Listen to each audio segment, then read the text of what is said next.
outsized jobs numbers, suggesting, by the way, the economic slowdown that we mostly forecast in the fourth quarter could be exaggerated. We have a new rapid update. It's not affected by this number, but over the week, it's gone up. We're at 1.9% now, and that's up 0.4 of a percentage point this week. Barclays saying this is another reassuring sign that the ongoing malaise in the goods-producing sector from the U.S.-China trade tensions and sluggish global growth is having little noticeable impact on the broader U.S. economy. Here are the jobs crowing about. How many non-farm payrolls, Contessa? 266,000. And look at the estimate, 187,000. Wow. That's a big beat right there. Revisions up 41,000. Average hourly wages up just 0.2, and we're going to talk about that in a second. Unemployment rate, meanwhile, very tight labor market, down 3.5%. J.P. Morgan says just in time for Christmas, quote, the solid gain in labor income should be a support for continued solid consumer spending.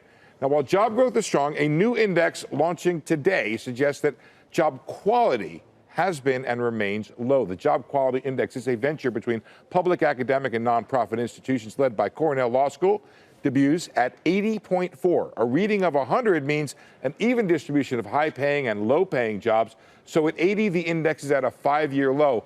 You can see there, it's been generally trending down since 2017, popped up in 2017, and also, by the way, just before the 2008 recession. The index doesn't change anything about how robust job growth now seems to be, but it might help explain why we have low wage growth and a very tight labor market. And I'm on the edge of my seat because we have a guy here who can explain this to us.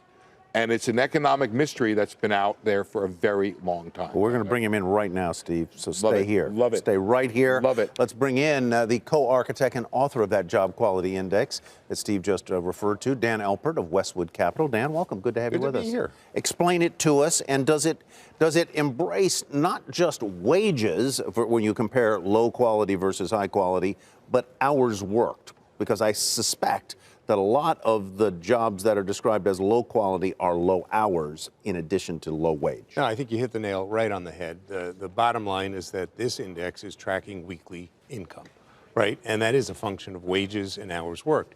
And the main change that we've seen, particularly since the Great Recession, is a decline in hours worked among low-wage workers. So that actually has impacted people even more.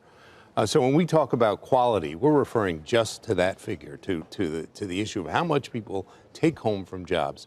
And unfortunately, the majority of jobs that have been created over the last 10 or 15 years have been in this low-wage category. So are employers gaming the system in some way to keep workers below a level at which they would otherwise have to pay benefits or be subject to certain regulations that might not obtain if they kept the hours worked at 20 a week? There's not a lot of evidence of this being benefit driven. What there is a significant change in the way employers employ people, and certainly in some of these classifications you have just-in-time labor, people who are saying, look, we're not going to tell you how many hours you're going to be able to work, but we'll tell you when to come to work. And so people are working these very, very strange work schedules, so strange that they're unable to hold two jobs because they don't know when they're going to be working in the first job. So it's really not a question of... My son is in exactly that predicament. Is that right? In other words, he's working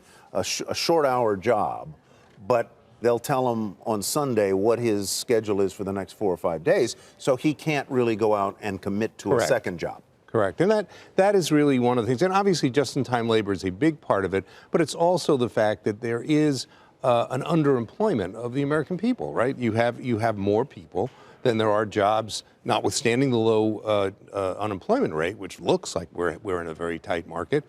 We're not seeing the rotation from the type of low-wage, low-hour jobs that we would have at the beginning of a recovery into higher-wage, higher-hour positions. And that rotation, that pivot, hasn't happened.